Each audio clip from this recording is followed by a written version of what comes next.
Və qonaq qəbul etməyin də qardaşlar ədəbləri var. Yəni şəriətdə hər şeyin ədəbləri olduğu kimi qonaq qəbul etməyin də xüsusi ədəbləri var. Və bunun əslini Allah Subhanahu taala izah eləyir. Zariyat surəsi 26-27-ci ayələrdə. Hansı ki İbrahim əleyhissalama qonaq gələndə Allah Taala bu barədə xəbər verir ki, "Fərağa ilə əhlihi fəcəə bi'iclin səmin." Və o İbrahim qorxu içində ailəsinin yanına getdi və bir kök buzovla qayıtdı. "Fəqarrabahu ileyhim qala ələ təkulun." Ya Allah, fikir verin indi buradan elm əhli baxın necə incəliklə faydalar çıxardıblar. Bunları zikr edəcəyik inşallah. Və elə ki qayıdır İbrahim əleyhissalam qonaqlara ikram eləməyə, əlində yeməklə, "Fəqarrabahu ileyhim." O yeməyi onlara yaxınlaşdırır. Və sonra deyir ki, "Ələ təkulun?" Yemirsinizmi? Və bu da fikir versək bu ayəyə, elm əhli bu barədə deyir ki, bu ayə qonaq qəbul etməyin ədəblərini özündə cəm eləyib. Sadəcə 2 ayə qardaşlar. Elə ki İbrahim onların hiss etmədiyi bir şəkildə surətlə o yeməyi gətirdi. Və fikir versək, əvvəlcə soruşmadı ki, yemək yeyirsiniz yoxsa yox. Həqiqətən bu İslamın ədəblərindəndir qardaşlar. Qonaq gəldisə, siz soruşmayın ondan. Açsınız qardaş. Yəni toxsuz, açsınız, yemək istəyirsiniz, yemək hazırlayın. Bunu soruşmayın qardaşlar. İslamın gözəl ədəblərindəndir ki, baxın İbrahim əleyhissalam demədi ki, açsınız yoxsa yox. Yeməyi gətirdi. Və bu birinci məsələ. Və həmçinin İbn Qayyim rahimehullahın gözəl bir zikr etdiyi bir məsələ var. İbn Qayyim buyurur ki, evinə misafir daxil oldusa soruşma ondan, yeyirsən yoxsa yox. Gətir qoy qabağına. Yesə yeyəcək, yeməsə tərk edəcək. Götürərsən. Və bu birinci məsələ. Yəni qonaqdan soruşma. Ola bilsin ki, o utanır. Ola bilsin ki, o ac olduğu halda imtina edə bilər. Və sən onu bilməyəsən. Ona görə soruşmaq lazım deyil. Əgər güc çatırsa, imkan varsa, təqdim elə. Və fikir versək, ayədə Allah Taala buyurur ki, "Fəqarrabahu ileyhi." Yeməyi İbrahim onlara yaxınlaşdırdı. Fikir verin, elm əhli necə fayda çıxartdı. Deyir ki, yeməyi uzağa qoyub yaxınlaşın demədi. Subhanallah. Subhanallah. Həqiqətən bu ədəbləri insanlar həyatında tətbiq etsə, vallahi, yəni fikir verin İbrahim əleyhissalam fəqarrab yeməyi onlara yaxınlaşdırır. Bəzən görürsən ki, qonaq gələndə çoxumuz belə şeylərə fikir vermirik. Süfrəni açırıq, yeməyi süfrənin ortasına qoyuruq. Buyurun qardaşlar, və ya da buyurun kimsə.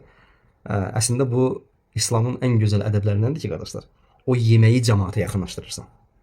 Yəni evinə qonaq gəlibsə, sən yeməyi stolun üstünə qoyub, ona demə ki, yaxınlaş. Ola bilsin ki, o sözü ona əziyyət verə bilər. Subhanallah. Sən o yeməyi ona yaxınlaşdır. Əsl ikram da budur. Subhanallah. Bəli. Və İbrahim əleyhissalam fikir verin ayənin sonunda nə deyir? Və deyir ki, "Qalə ələ təkulun?" Yemirsinizmi? Və İbn Kəsir rahimehullah bu ayənin təfsirində deyir ki, eşidənə ağır gələcək əmr formasında demədi. Əmr formasında demədi İbrahim əleyhissalam. Niyə yemirsiniz? Nə olub, az deyilsiniz? Xeyr. Sanki bunu təklif formasında dedi. Yumuşaqlıqla. Yemirsinizmi? Fikir verin. Bu da ədəblərdəndir. Və xülasə olaraq bəzi qonaq qəbul etmə və ya da ziyafət ədəblərini qeyd edək və bununla yekunlaşdıraq inşallah. Onlardan birincisi qardaşlar, qonağı gözəl şəkildə qarşılamaq və üzdə təbəssümün olması. Nə qədər ola bilsin ki, sənin problemlərin ola bilər, ola bilsin ki, özün yəni insanlıq halıdır, başqa şeylər ola bilər, əziyyət verici. Hər bir halda qonaq gəldisə, çalışmaq lazımdır ki, üzdə təbəssüm olsun. Üzdə təbəssüm olsun. Çünki qonaq gələn insan o üzdə təbəssüm olmayanda o onu istər-istəməz hiss eləyir və çəkinir. Və ikincisi, yemək hazırlamaq və təqdim etməkdə tələsmək. Yemək hazırlamaq və təqdim etməkdə tələsmək. Yəni bəzən görürsən ki, buna laqeyd yanaşanda artıq qonaq gələn insanın öz-özünə zənni yaranır. Yəni görürsən bu gecikmədə yəni nə ola bilər? Ona görə bu şeylərə macal verməmək lazımdır. Çalışmaq lazımdır ki, ən sürətli şəkildə yeməyi hazırlayıb ona təqdim eləyəsən. Və üçüncü məsələ, israf etmədən əlində olanın yaxşısından vermək. İbrahim əleyhissalam neynədi? İbrahim əleyhissalam kök bir buzov gətirdi. Kök bir buzov gətirdi. Təsəvvür edin, özündə olanın ən yaxşısını gətirdi, qonaqlarına təqdim elədi. İsraf etmədən lakin, alimlər şərt qoyur ki, israf etmə. Yəni sən heç kim məcbur eləmir ki, məsələn, əlində, həmçinin buna daxildir özünü çətinə salmamaq şəkildə, yəni salmayacaq şəkildə artıq yükləməməklə. Yəni məsələn, qonaq gəlir, adam gedir, borc alır, hansı ki imkanı zəifdir, borc alır ki, get falan yeməkləri al, bahalı yeməklər, hansı ki bu imkanı yoxdur bunun. Və bu qonaq gedəndən sonra onun üçün əziyyət olacaq bu. Yəni belə şeylərdən çəkinmək lazımdır. Bunu edərkən evində nə varsa təqdim elə, evində nə varsa təqdim elə, israfa yol vermədən və özünü çətinə salmadan. Və həmçinin mühüm məsələlərdən və sonuncusundan biri də odur ki, evi qonaq qəbul etmək üçün hazırlamaq. Evi qonaq qəbul etmək üçün hazırlamaq. Bəzən görürsünüz ki, yəni qonaq getdiyin evdə ola bilsin ki, yəni çirkli ola bilər, evin səliqəsiz ola bilər, töküntü ola bilər və ya toz ola bilər. Yəni belə şeylərə fikir vermək lazımdır. Belə şeylərə fikir vermək. Çünki sən nə qədər buna ehtimam edərsənsə, baxın, bu niyə görədir? Onun şəninə görə yox. Onun şəninə görə də ola bilər. Çünki müsəlman da elhamdülillah. Müsəlmanlar insanlar içərisində ən şərəfli məxluqlardır. Ən şərəfli insanlardır müsəlmanlar.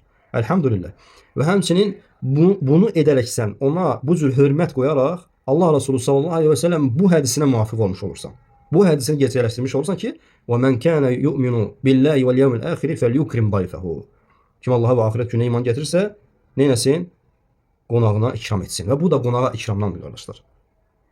Öncədən bilirsən ki, evinə qonaq gələcək, hazırlıq görmək, yemək içməkdə və evin təmizliyində və s. Və doğrusunu Allah bilir.